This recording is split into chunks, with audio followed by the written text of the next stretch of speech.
All right, guys, we're back. We're here to do Married at First Sight, season 17, episode 3.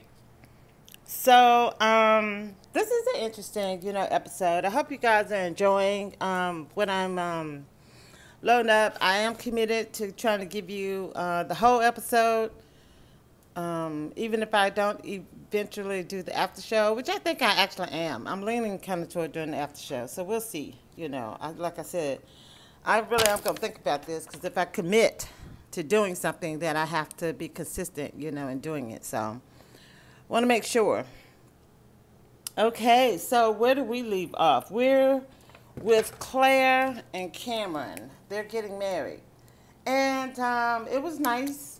They were really pleased to see each other at the aisle, at the end of the aisle. And she understood his Kiwi gift after she heard his accent, which I was hoping for. I thought the wedding was nice. The family and friends, little commentary, was funny. I'm trying to look and see what I have for them. So Cameron and, I did. I wrote a lot. So they made a joke that if she copies his voice, then, he's made it. He's in the house. So I think her laugh was nervous laughter, but it wasn't a bad laugh. I saw in the comments on the Lifetime clip, somebody was like, they didn't know whether they liked her laugh or not. But, I listened again, and I think it's more nervous than anything, and it wasn't bad to me. They said on the after party, well, no, they actually, Rudy asked her to give her Cameron impression on the after party. And she actually has a pretty good impression of him. So hopefully they're still enjoying, each other.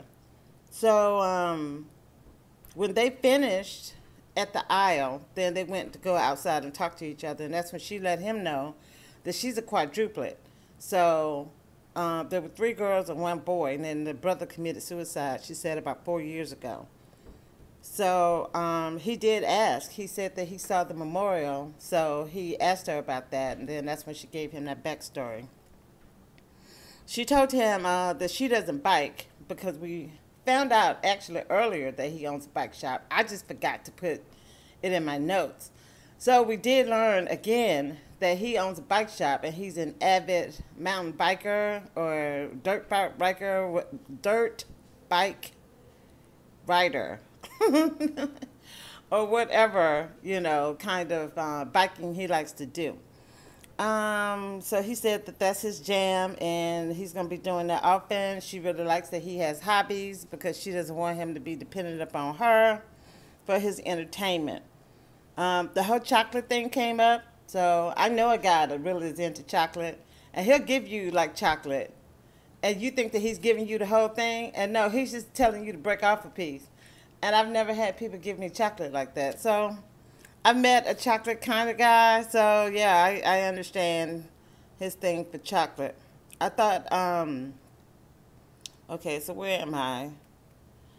Okay, so she asked him, is his name Cameron? Does he go by Cam? He said he goes by Cameron, not Cam. And I thought it was cute that the ring didn't fit. Her ring to him didn't fit, so he has to put it on his pinky until they can get it resized. They both say that they have chemistry. He did say to her that he is interested in having a second wedding in New Zealand so his family can celebrate with them. And I saw them at the dance, and the first dance. And she's only 5'0". I'm 5'4". So I really do feel sorry for her. I mean, at 5'4", it's already a challenge. But girl, man, it's hard to be taller than somebody else. So I understand her where she is on that.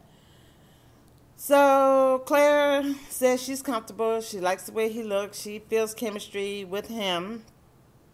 And she told him that, when they were talking later in the episode, it's down there, so you have to go and look at one of the clips. She was telling him that she has a big family. They have like the tartan from Scotland. I think it's Scottish that they have the tartans. I could be wrong. I don't know if Irish. Do Irish people do that? But anyway, Let me see. So at the reception, we got to see her grandmother, who was super cute, and I thought she gave really good advice. And so the other thing that they warned in the vows is that the family is a big, they like to, you know, if they can find something to put it back in your face, they'll do that. And they did that with Cameron when he was excited that her mom really likes him, and he was they consider him bragging when he was talking about his academic accomplishments and the fact that he is a business owner and blah blah blah. So it was good that he understands Americanism. So he got that they were having a go with him. And that's all I have written for them, guys. So if something else comes up, I will put it in. So looking at Michael, before I turn on the sneak peek, that's the last video that I put up. They are coming to him with the possibility of giving it another go, another opportunity to maybe find a bride. So stay tuned, child. We'll see what goes on with Michael. Okay, so who are we looking at now? Let me go to the videos and maybe I can see where I'm at. Oh, okay, so I was talking about Cameron and Claire. So, whoa. We do the photos, and people seem comfortable. That's the get to know and the family and everything. I like Emily. Somebody said that she reminds them of a college, you know, sorority girl, and I could see that. I could actually see that. She's still, you know, in that party phase in her life. And I like Emily. I really do. I just do. It's just something about it. Maybe it's our party connection that I like. So we'll see what happens with her. So Lauren and Orion, they had their first dance. And I thought it was nice. And she's really happy. She feels connected on a cerebral and a physical, you know, level. So that's always positive. So since we're looking at Lauren and Orion, let me see what I have written down for them. Yeah, I have validation that they communicate. So they both get validation from good communication. And I have here, let me see. When they were talking at the dance, he was telling her that he's a grass dancer and what that is in one of his cultures, because he's Apache and Navajo, so I'm not sure which one it is.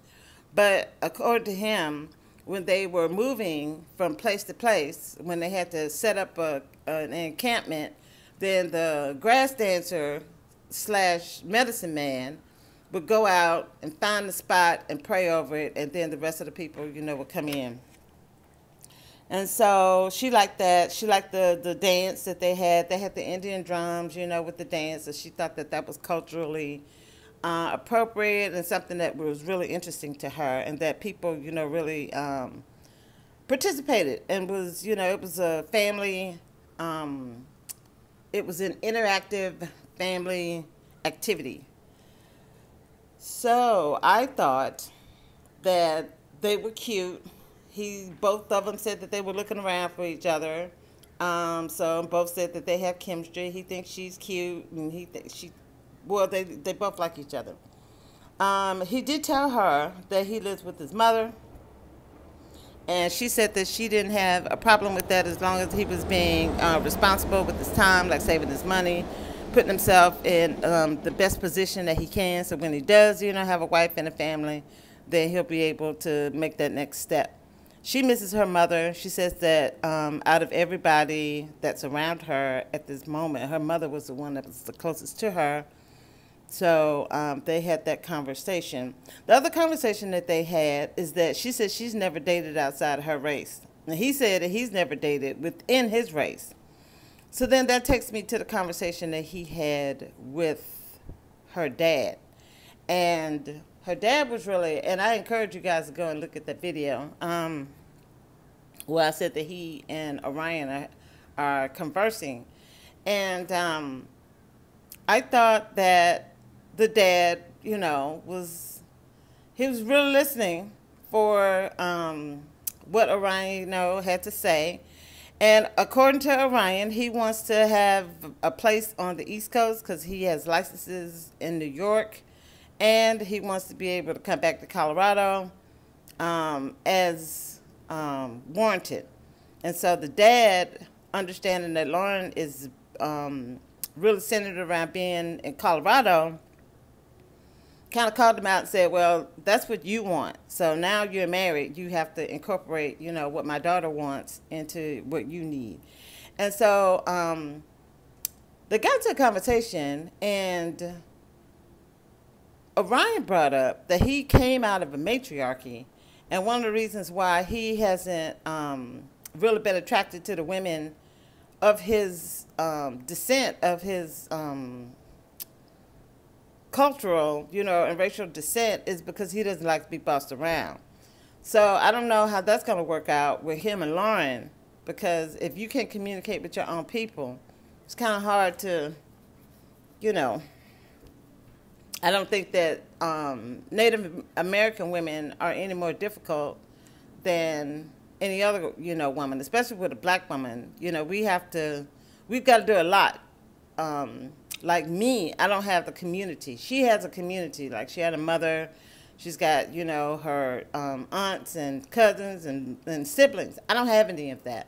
So I'm really out here on my own. And for me, it makes it difficult because they're not, the way that male society is set up, I am the antithesis because I have my own opinions.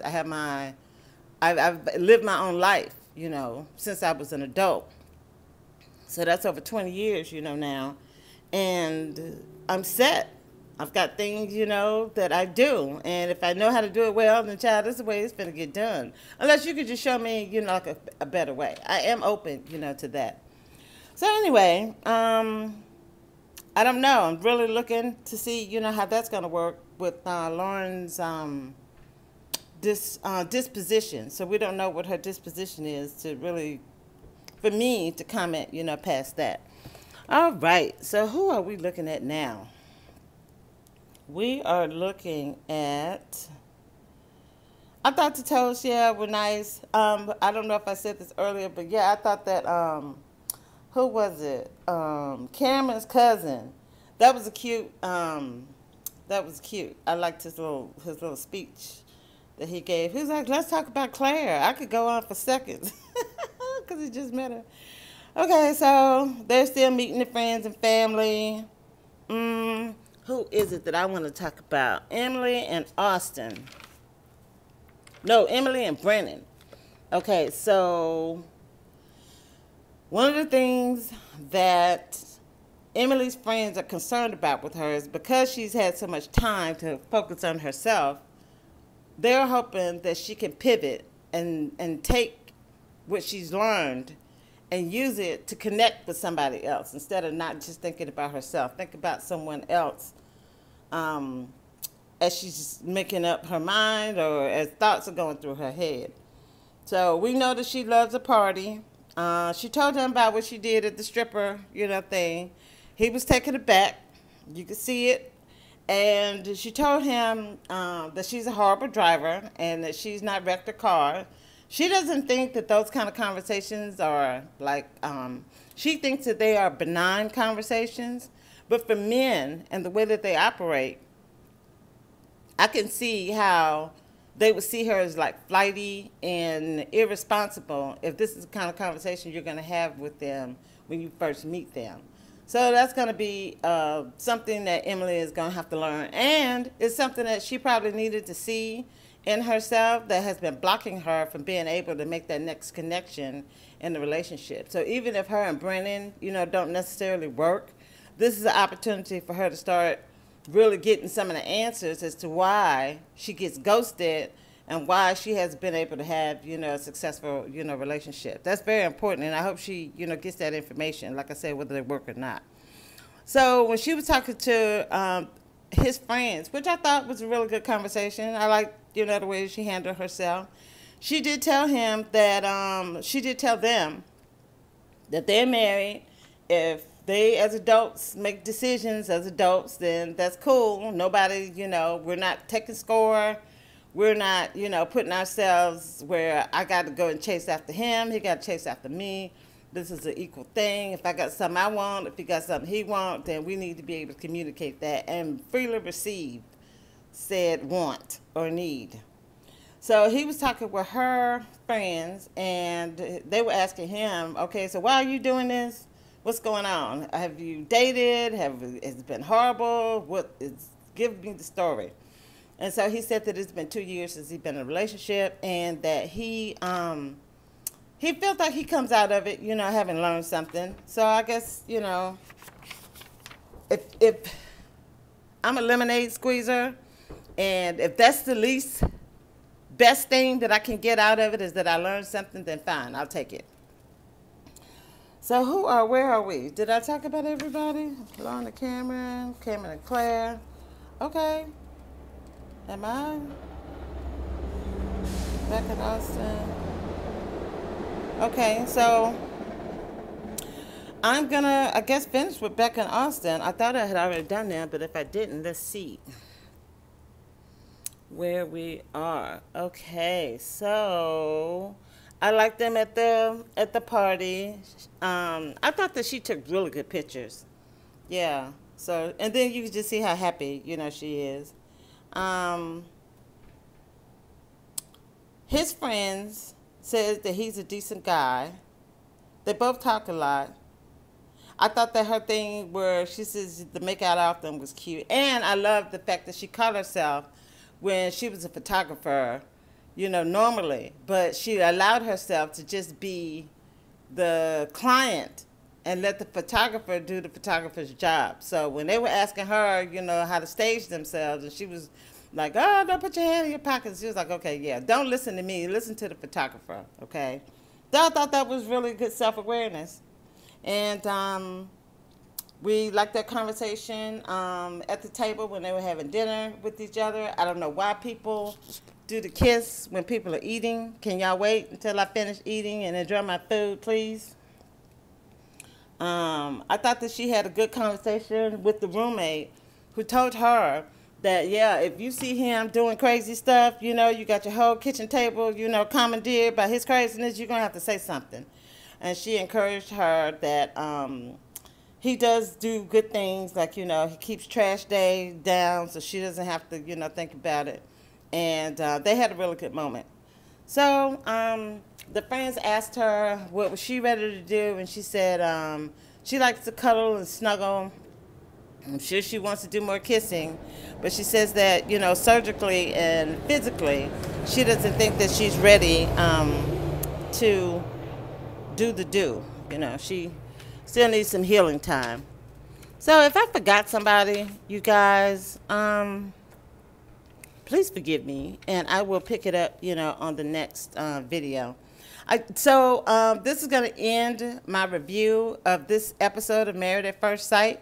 So anybody that doesn't want to stay around after, this part of the video, thank you for your time and attention, and I will talk to you in the next video. The next few minutes that I have to talk with you guys, I really am going to really encourage you, like I've been doing, to educate yourselves about what's going on.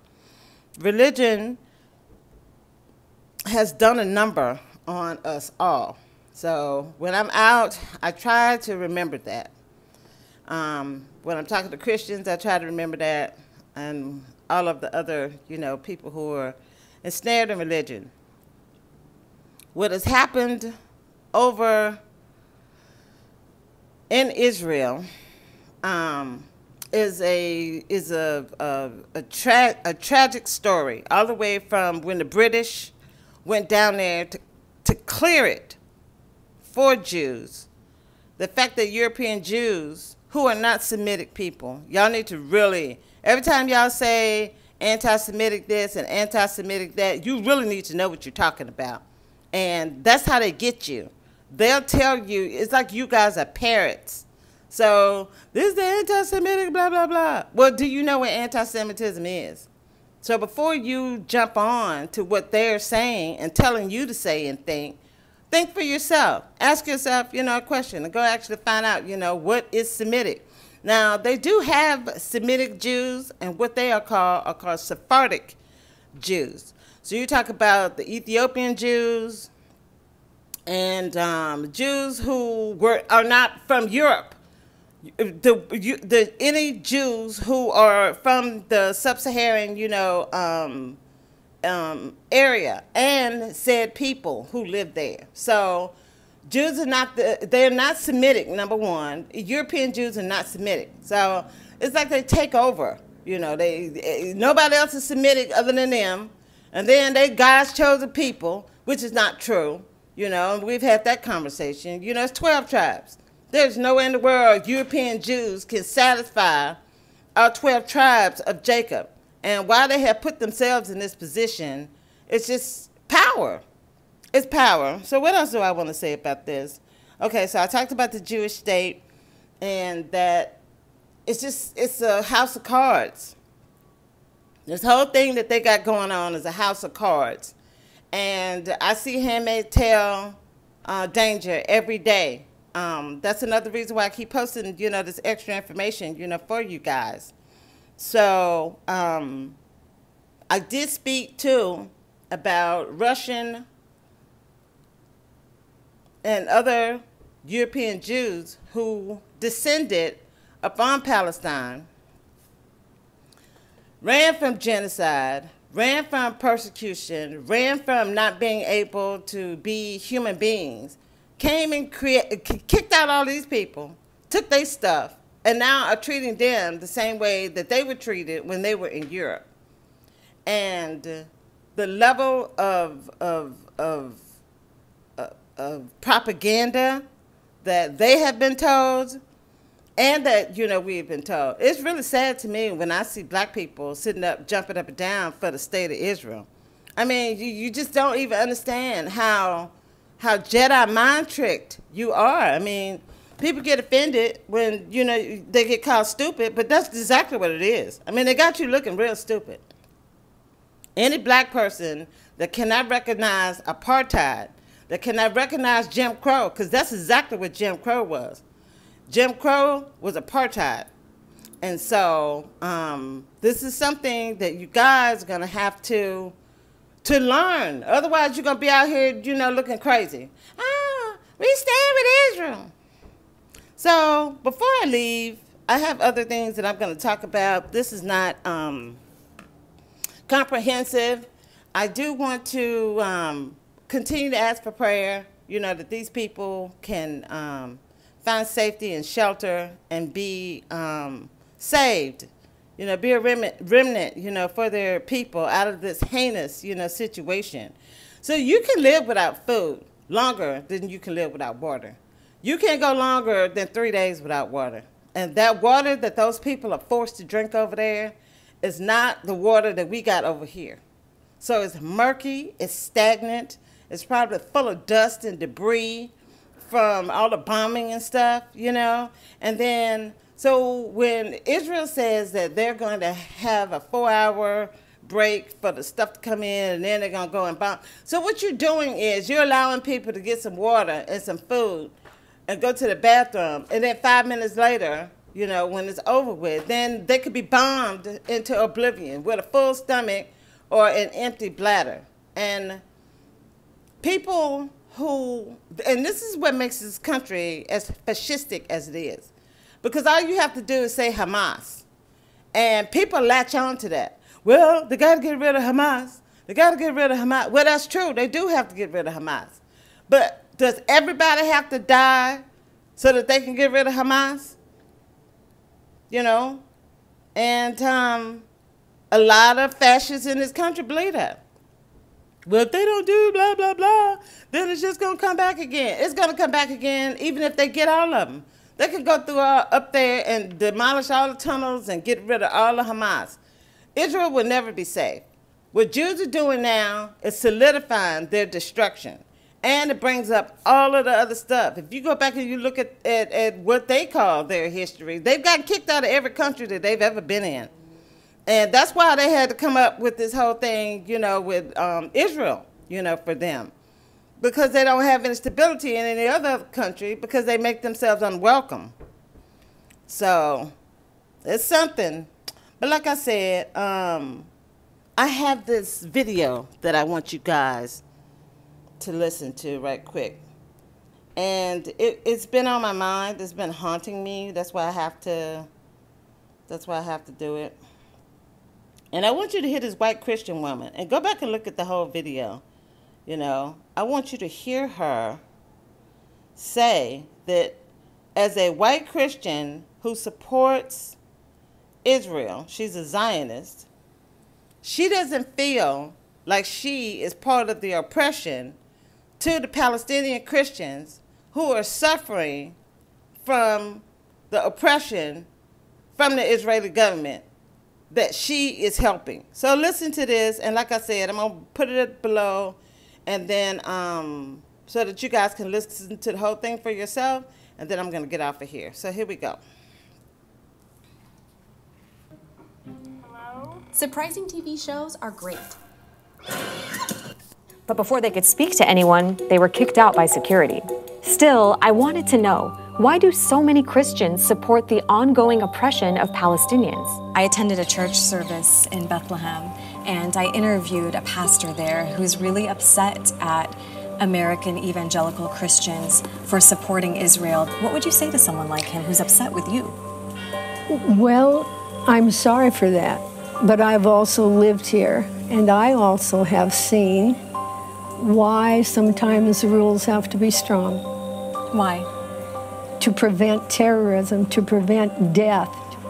You know, if you have to build a wall, if you have to build a fence, if you have to do whatever it takes to keep those who want to harm you or hurt you, then you do that to save life. Sharon's thoughts mirror the Israeli government's position, but in reality, the International Court of Justice has asked Israel to tear down that wall because it goes so deep into Palestinian territory, a land grab. So I'll say that Christian Zionism in general is a very colonial way of reading the Bible and also a very white supremacist type of viewing of the Bible. It becomes easier to oppress the bad ones because they deserve it, because they brought it upon themselves. We can build a wall and lock them on the other side because they are the ones who are enemies of democracy and freedom, whereas ironically, all we're asking for is our freedom. And for the Palestinian Christians who would say to you, we are actively being oppressed by the state of Israel, we're persecuted here, what do you say to them? I would say, take a look at the scriptures and love them and be a blessing in any way you can, even if you're being persecuted. What did Jesus say? He said, turn the cheek. Do you think they should love their oppressor? I don't believe that Israel is oppressing them. The injustices Palestinians are suffering under Israeli military rule are impossible to deny. I witnessed and experienced many of them firsthand while reporting this series in the West Bank. There's some hope things are changing back home. Recent polling suggests that young American evangelicals are more supportive of Palestinians than older generations. But so long as this powerful alliance between Christian Zionists and Israel endures, the hope of justice prevailing in the Holy Land remains elusive. Hi, everyone. Thanks. See, and that's what I'm talking about. And see, that's the same kind of white blindness that lives over here in America. I mean, she's over there helping to bring injustice to her own Christian brothers and sisters. So she's over there loving on Jews more than she loves her own Christian brothers and sisters. And that whole lie, talk about what it's in the Bible, those who bless Israel will be blessed and those who curse Israel will be cursed. That ain't even the Israel that they're talking about in the Bible. This is how stupid Christians are. Israel in the Bible consisted of the 12 tribes of Jacob and the Levites, okay? And so that is the Israel that they're talking about. That Israel is now scattered all over the world, okay? The Ashkenazi Jews that are sitting over there in the satanic seat of Israel are not the biblical people that are being talked about there. You know what they're being talked about? Go read Revelation 2:9 and Revelation 3:9. That's them jokers over there. And because black people and white people or Christians at large are stupid and ignorant about the very thing that they say that they believe in, now you got you over here worshiping demons and devils, and you screwing your own brothers and sisters in Christ. They don't even believe in Jesus. These people don't even believe in Jesus, and she over there loving on them and then persecuting the people who believe in Jesus with her. They're talking about, well, I live here, and I don't think that they're being persecuted. See, that's what I'm talking about. That's why I will be visiting this conversation again. Thank you for your time and attention. I hope this is a video that edifies, somebody out there. Don't just listen to the media. Educate yourselves. Do your best to, to realize, where you're living at. I mean, everybody's wondering, well, how could Joe Biden do this? He told you that he was a Zionist. He told you that when he was in Congress. He told you that when he ran. See, you don't know what Zionism is. So he was able to use that kind of language. And then you're putting him in office and you don't even know what he is. But he's a fascist. And I knew that he was a bigot all the way back from his congressional days.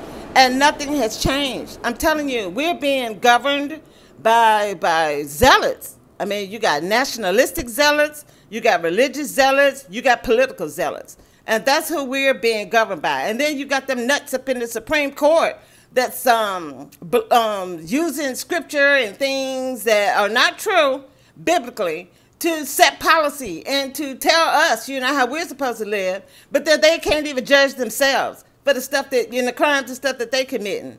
We're in trouble. I've got to get off of here because I've got other things that I need to do today. But thank you guys again for your time and attention. And I'll talk to you next week. Have a great day.